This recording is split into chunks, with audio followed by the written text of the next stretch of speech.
Hello, I'm Casey Aiken, and this is 21 This Week. Coming up next, how should the U.S. respond to the Hamas terrorist attack on Israel? As juvenile crime is increasing, county police vacancies cause concerns. And Rockville city elections will decide if non-citizens be allowed to vote. Our panel of insiders will give you the story behind the story. We're joined by former county council member and CEO of SkillSmart, Mike Knapp, and Secretary of the Maryland Republican Central Committee, Mark Uncapher. Stay tuned for these stories and more on the next 21 This Week.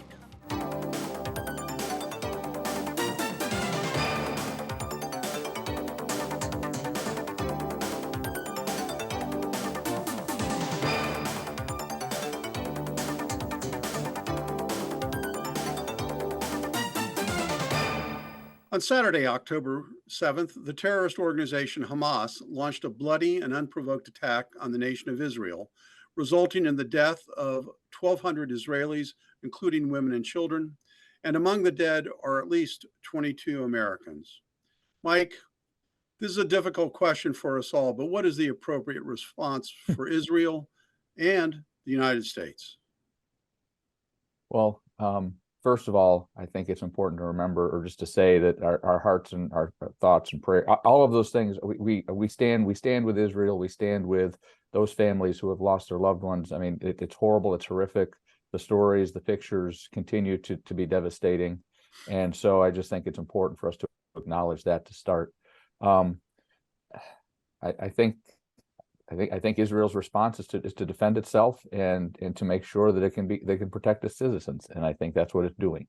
I think we in the United States have to be in a position to support them in that effort, and thus far it appears to be that's the case. The challenge we have, obviously, from a congressional perspective, is we still don't have leadership in a congressional area to be able to take action, to be able to make sure we have the resources. But at least to date, from what I've seen, the president, Secretary of Defense, Secretary of State, that we are reacting accordingly and making sure resources exist for Israel to be able to take appropriate measures. And I think those are appropriate responses. The other thing I think that I've seen clearly, at least in our community and more broadly across the country, to the extent that I can capture that, is a significant outpouring of support for that approach, that people recognize that Israel was attacked unprovoked and needs to be able to respond, and are supportive of that approach. Well, I mean, obviously the situation in the Middle East has been going on for decades. And Mark, Israel this time has announced that this is like it's 9/11, and they are going to take an aggressive defensive operation with the goal of annihilating Hamas threat once and for all. But let's remember that in 2014, Israel waged war in Gaza, sending troops into Gaza with the same desire of defeating Hamas. But they did that in response to rocket attacks, and the result was Hamas came back stronger. So is this goal of destroying Hamas achievable? And is that the right response? Well, that remains to be seen. And obviously, that's Israel's it's their decision as an independent country to decide how to respond to that. I think it's important to look at the broader context, is that since 2014, a great deal of progress has been made with the Abraham Accords and accommodation with a number of countries, other countries in the Middle East, Arab countries in the Middle East. And a lot can be said about the suggestion that the timing of this was intended to scuttle those efforts to create a break between the Saudis that were having talks with Israel, and this was an effort by Iran to do that. So this is something that the Israelis need to navigate, but I think we need to be mindful of that broader context. Thank you, Mark. So segue now, Mike. I'm always fascinated about how our leaders here in Maryland and Montgomery County are responding to this. Maryland Governor Moore told WJZ on Tuesday that the level of brutality and humanity we saw from Hamas this weekend is not just heartbreaking, it's intolerable. We're talking about going after innocents, women, and children, and that we stand with the victims and we stand with Israel. Is that the proper response from our leaders? I think that it is. I think it is for the governor of Maryland. I think it's an appropriate response. I think it acknowledges the tragedy that we've witnessed and that the people of Israel are witnessing. And I think to be able to, especially given the fact that we have so many Jewish residents in Maryland and in Montgomery County, to be able to have that affirmation so that they know we as a community are standing together with them.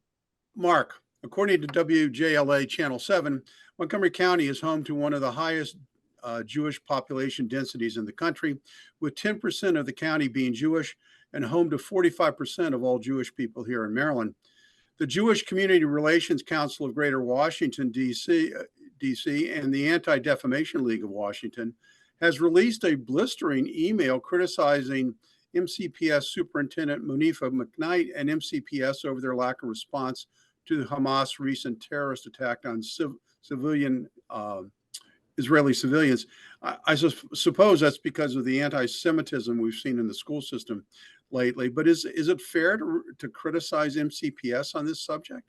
Well, I thought that MCPS's response, which was to focus on parents being vigilant about how their kids were using social media, was a little in the weeds and did not reflect the totality of the event, and which clearly affects Jewish students, but also students across the board. I mean, we in Washington have been the subject of the object of terrorist attacks in the past, and we certainly should be concerned about the impact that has on the students in our school system.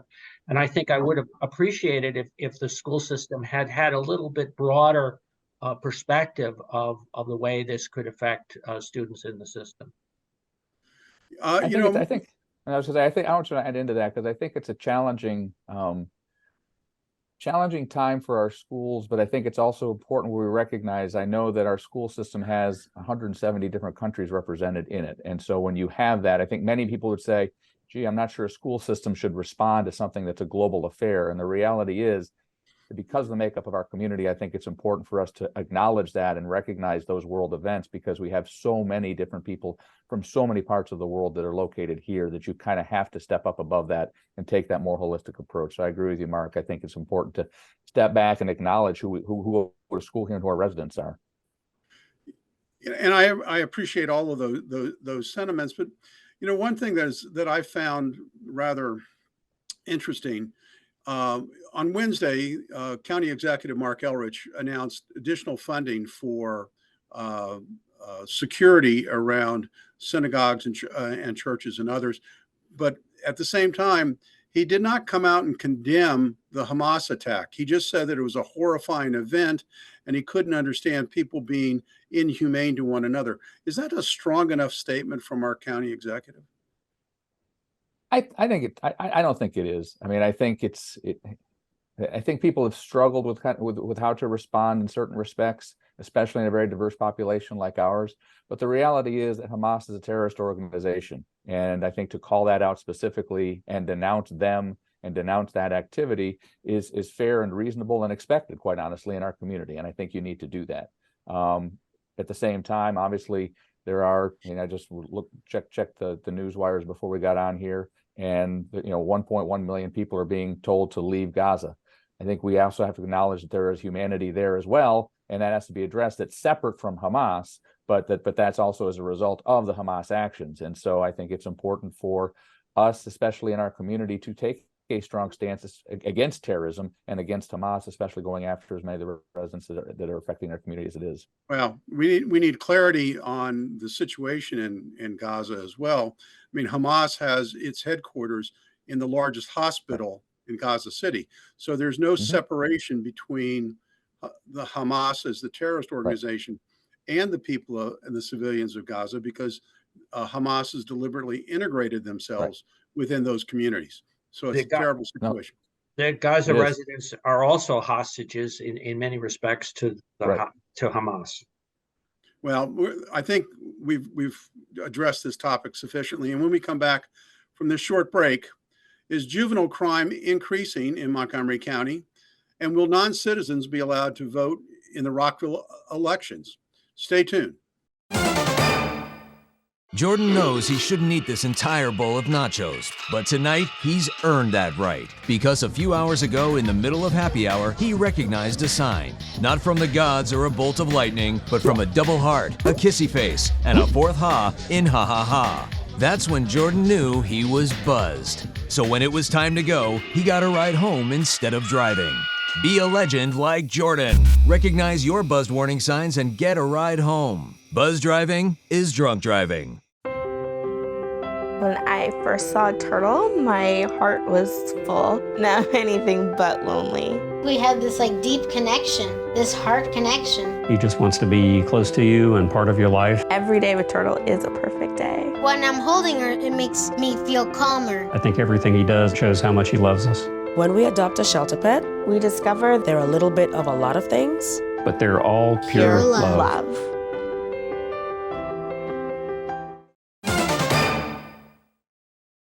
And welcome back. Vincent Schiraldi, Maryland Secretary of Department of Juvenile Services, claims that juvenile crime is in decline. And he asserted that many of the assumptions that society seems to hold about youth violence are wrong, which prompted a response from a number of state legislators who are hearing regular complaints from constituents complaining about youth crime in their neighborhoods.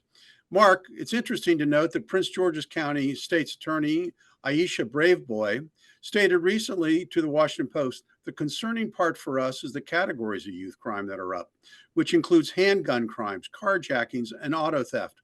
I think those are the areas to focus on.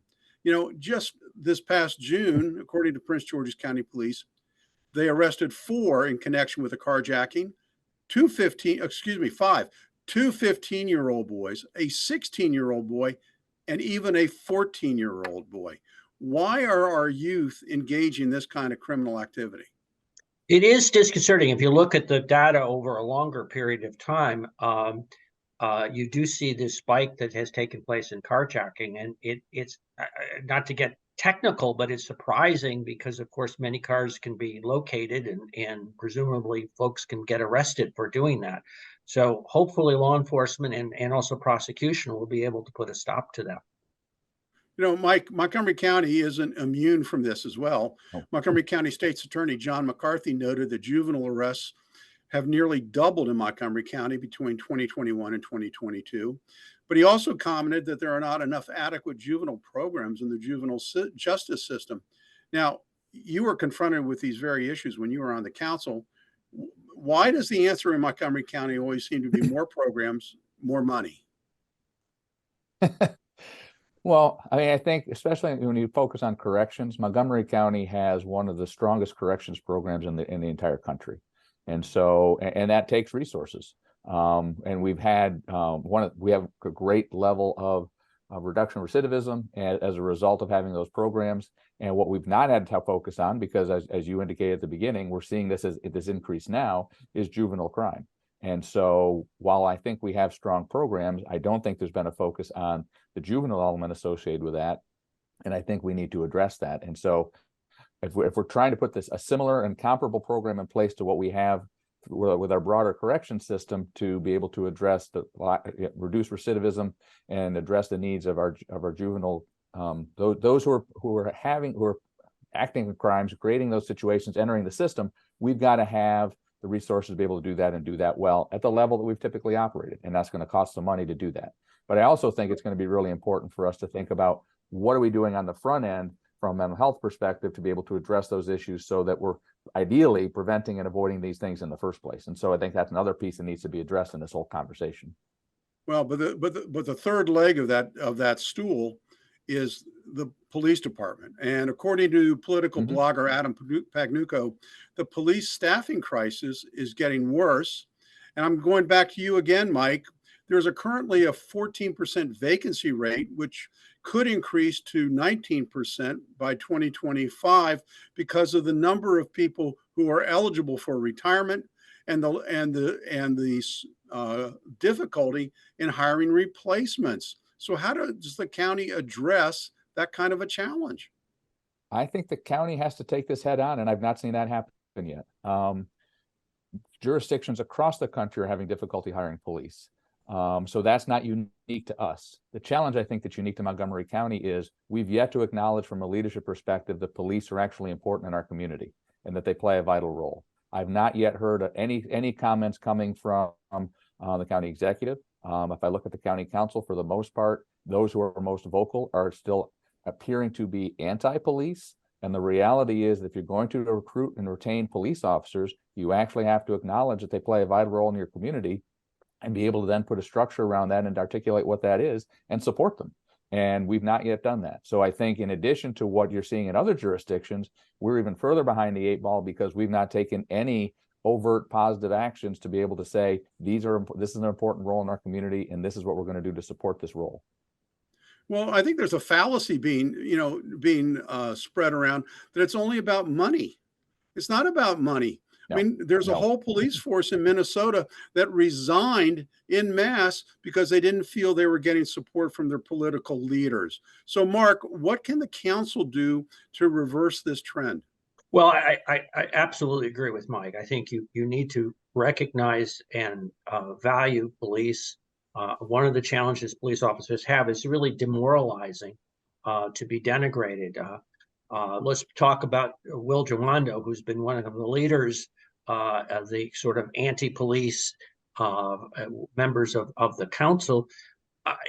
By all accounts, as far as I can tell, he's still upset about a traffic stop where he was identified as not having a driver's license and is using that personal experience to inform sort of public policy going forward. And I think it's unfortunate. Police need to have a certain level of discretion. There are some instincts, they can identify trends, and they should really be given far more latitude than some of the council members are willing to extend them.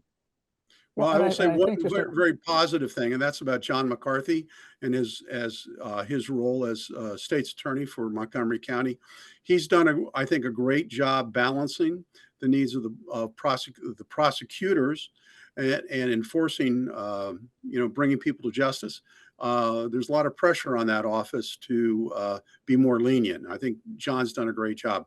So let's go. Let's take. If I could, Casey, real quick, I just want to add one piece there because I think I agree with Mark. And one of the pieces I think is important for us to understand is police. We want to try and put everything in a category, and the reality is that we have a good police force. We've had challenges, we've had issues, and the reality is that we need to better train our police officers to work in the environment which they currently operate. And that doesn't make police bad. That means we need to figure out how to train them better to do the things we need them to do. And it's easy to kind of get on the bandwagon, and we can't do that. We've got to have police in our community. We may need them to do things differently, and we've got to get them the tools to be able to do that differently. But we can't say we're not going to have police. And I'm afraid that's the message in Montgomery County right now. Well, I was trained as a criminal investigator and worked in a white collar division of the Inspector General's office. And when I would go to the law enforcement training center down in Glencoe, Georgia, we were trained that you had to use your instincts as much as follow the law.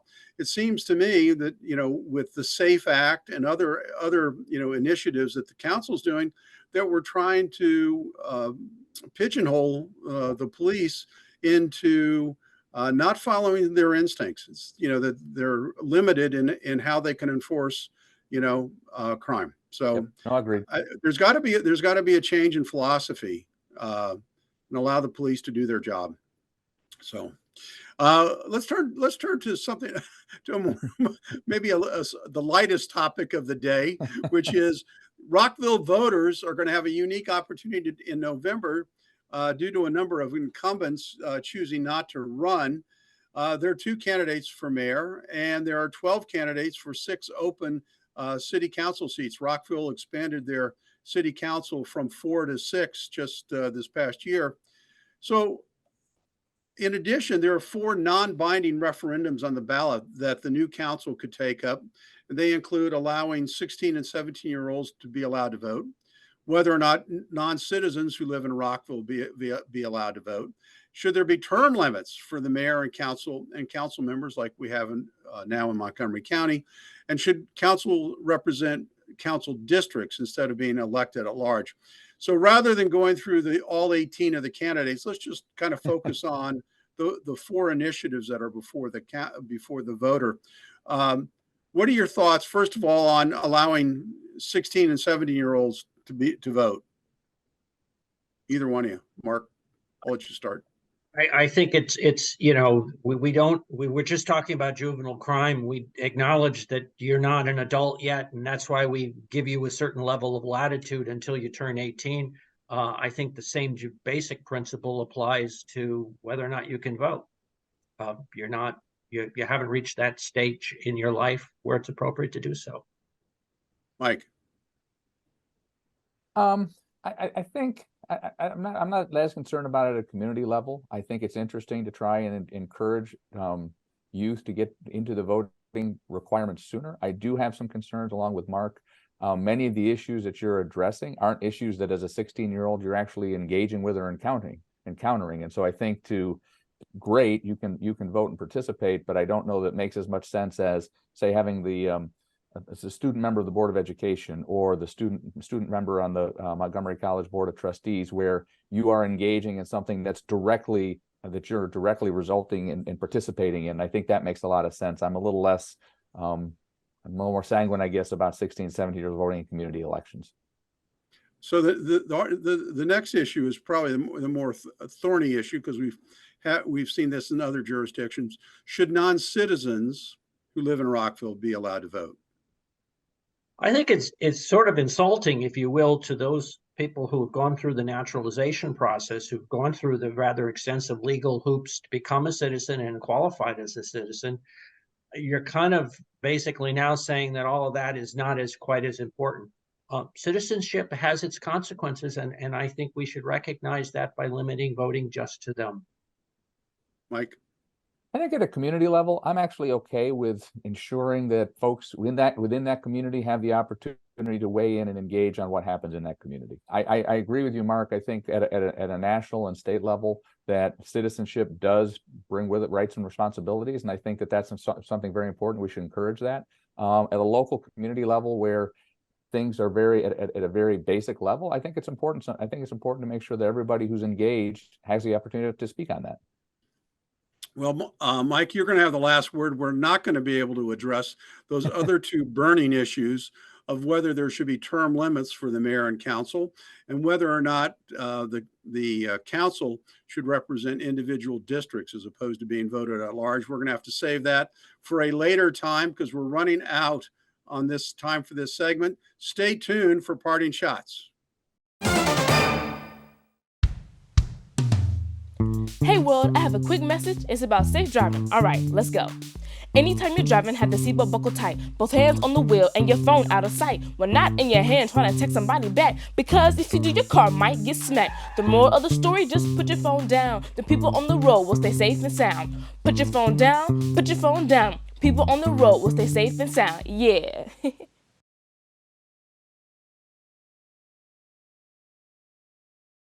Jordan knows he shouldn't eat this entire bowl of nachos, but tonight he's earned that right. Because a few hours ago in the middle of happy hour, he recognized a sign. Not from the gods or a bolt of lightning, but from a double heart, a kissy face, and a 4th ha in ha ha ha. That's when Jordan knew he was buzzed. So when it was time to go, he got a ride home instead of driving. Be a legend like Jordan. Recognize your buzzed warning signs and get a ride home. Buzz driving is drunk driving. And welcome back. Now with parting shots, Mike Knapp. Thanks, Casey. There's been a lot of talk recently that Montgomery County and the region have the lowest unemployment rate, historical unemployment rates. And that sounds like it's a really exciting and great thing. The reality is, and this was put out by Montgomery County Park and Planning and MCEDC, the Economic Development Corporation for the county, quietly in September, that the reason we have such a low unemployment rate is the fact that our economy has contracted. We've actually lost jobs. And Stephen Fuller Institute this past week just put out a report indicating that Montgomery County represents 26% of the total number of jobs lost in the state of Maryland, while only representing 17% of the overall jobs in the state. And so I just think it's really important for us to pay attention to that our economy, while our unemployment rate is low, our economy is actually working in the wrong direction. We need to pay attention, take steps to be able to correct that. Thank you, Mike. Mark Uncapher, your parting shot. Last night, the state Republican Party honored Bob Ehrlich. It's the 20th anniversary of his inauguration, and I was there, and it was great to see so many people. It was like how shall I say, a reunion. I will say, I looked at pictures of myself. I had a mustache and I had black hair then. A number of people didn't recognize me, but nonetheless, it was great to be there. That was and Mark, that was a historic achievement by Bob Ehrlich, being elected the first Republican in 40 years, I think. I mean, it was just, a really unique event. Probably another 40 years since before we have the next one. We'll see. I want to thank you all for being here. Mike, Mark, thank you for appearing. And I want to thank the audience for tuning in each and every week to Montgomery County's hardest hitting political talk show. For 21 this week, I'm Casey Aiken.